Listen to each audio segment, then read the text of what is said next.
Hello everyone and welcome to Life Begins at 20. My name is Mark and today I'm going to be talking about sealed deck construction.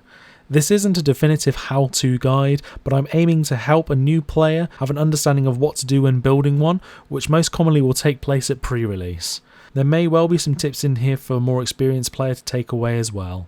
Please note that there is no single right way to build a sealed deck. If there was, I certainly would be doing more than making videos.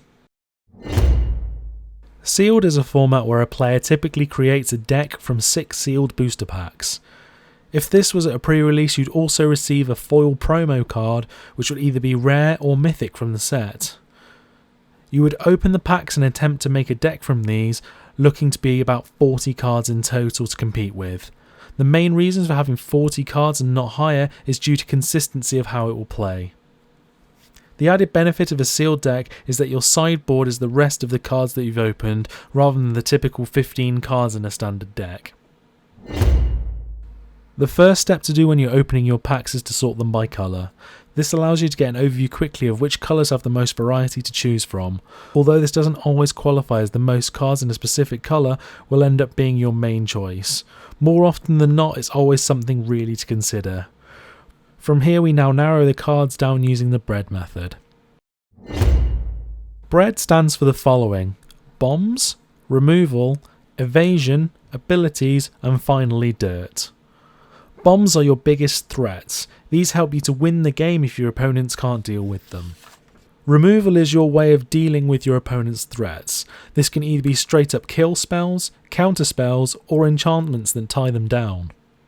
Evasion is abilities where your cards can prevent opponents from blocking or from them attacking you, such as flying, menace, and skulk. Abilities are cards that don't win you the game on their own, but will help you win the game, whether this is aggressive creatures, combat tricks, or even card draw. Finally, dirt is basically your worst cards. These are the ones that you'll never play and should be discarded first. Overall, you want threats and answers to opponents' threats in your deck, as if your opponent manages to play their bombs, which they will have, and you don't have an answer for them, you will end up losing the game. This process is fairly straightforward. You're removing the cards that you'll never play due to being too expensive, weak, or pointless.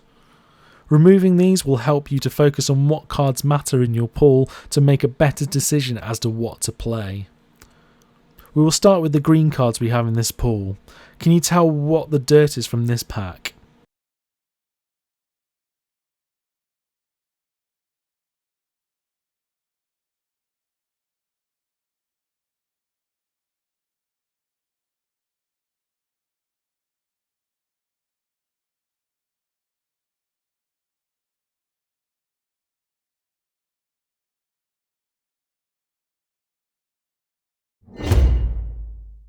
Here we are simply going to organise the cards from best to least playability for each colour.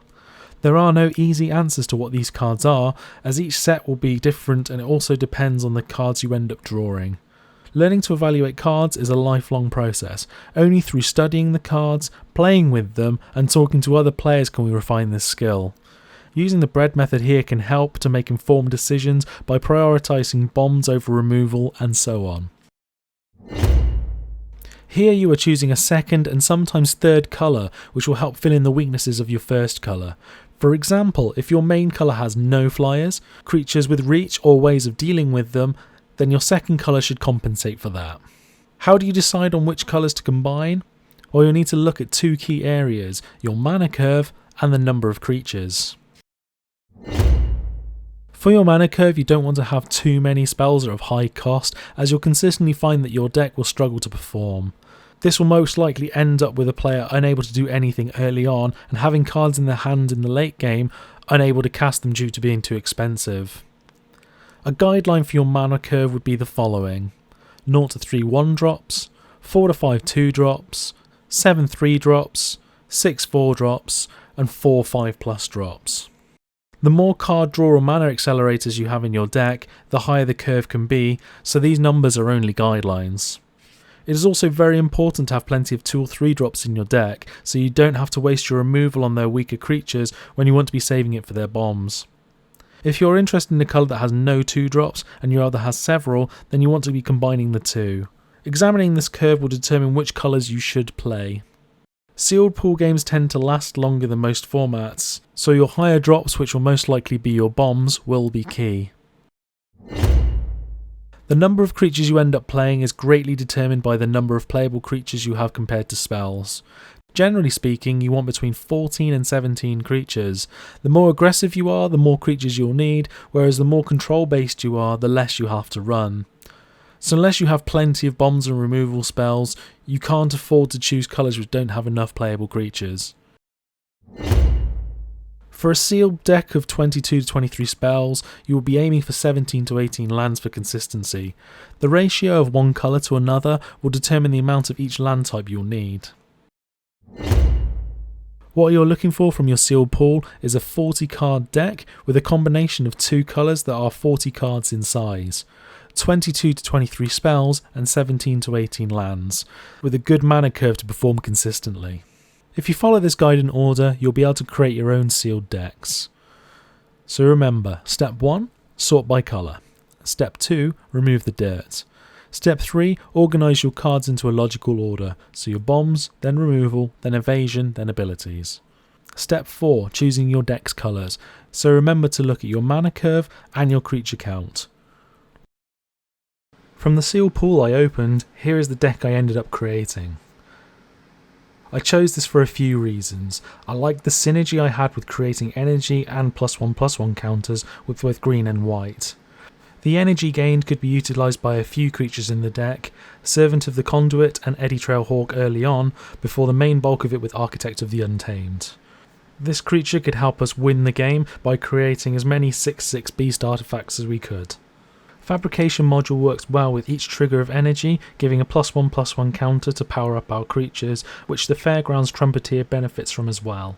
This strategy plays out for a longer game. I splashed black here for the Restoration Gearsmith, which is helpful to get Architect back if we need it. The second reason for splashing black was for the Aetherborn Marauder. This card late game can make a huge difference if the +1/+1 counter plan comes off. The lack of removal is a slight concern here, but I think I have enough threats to cause plenty of problems, and I can always sideboard in Subtle Strike, Tidy Conclusion, or Die Young if needed. I hope that this video was helpful to you, and hopefully you'll be able to take these tips away with you to your next event and hopefully do well. Let me know in the comment section below what you would have chosen to build with this pool.